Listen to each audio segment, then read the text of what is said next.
Well, the pumpkin patch is coming along very nicely. As you can see, I have blooms coming on my pumpkins, and there's Zeus. I guess the plants are about belly high on a St. Bernard. If that gives you any sort of measurement factor. Of all of the hills of pumpkins that I planted, I've only had about 3 or 4 hills that didn't germinate.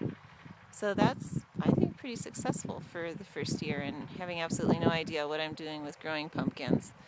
As you can see, the straw mulch is doing its job pretty well for keeping the moisture in. The grass is coming up.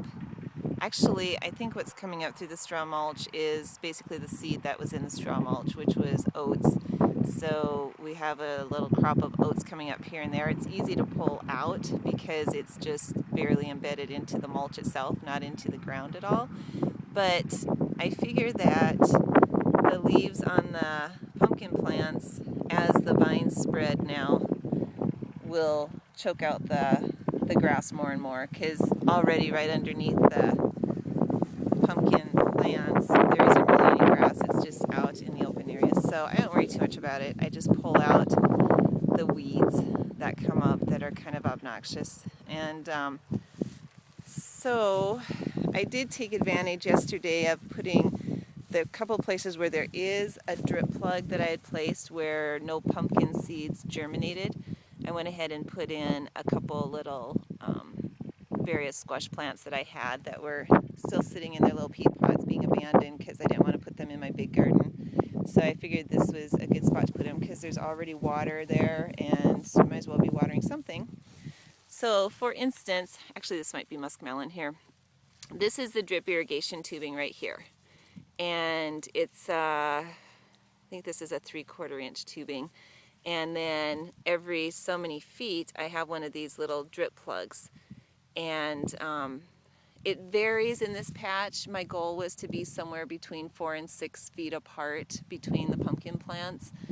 But a lot of this tubing, pretty much all of it actually, is tubing that we had used before when we planted our shelter belts over there. And depending on the type of tree, like the eastern red cedars, I think were planted 4 feet apart.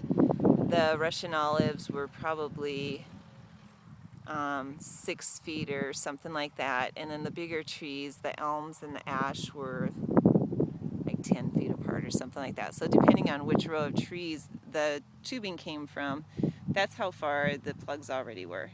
So I adjusted it somewhat for here, but some of the rows of pumpkins are only 4 feet apart. Others I put in extra plugs if they were, say, 10 feet apart, so that they're about 5 feet apart. But like I said, it looks like everyone's germinating and coming up well. Some of them that I had basically given up hope on, that I didn't think were going to germinate, have in just the past 10 days, probably even, with the extreme heat that we had a few days ago. So I don't know that they'll ever produce pumpkins because they're so late, but they're giving it an effort anyway. So this is, let's see, July 23rd, and I have pumpkin flowers. I'm pretty happy about that. Hopefully within another few days the whole patch will just be covered with flowers, which I believe will make my bees, which are right up there in the little white box, extremely happy because they have loads of pollen on them. So hopefully everybody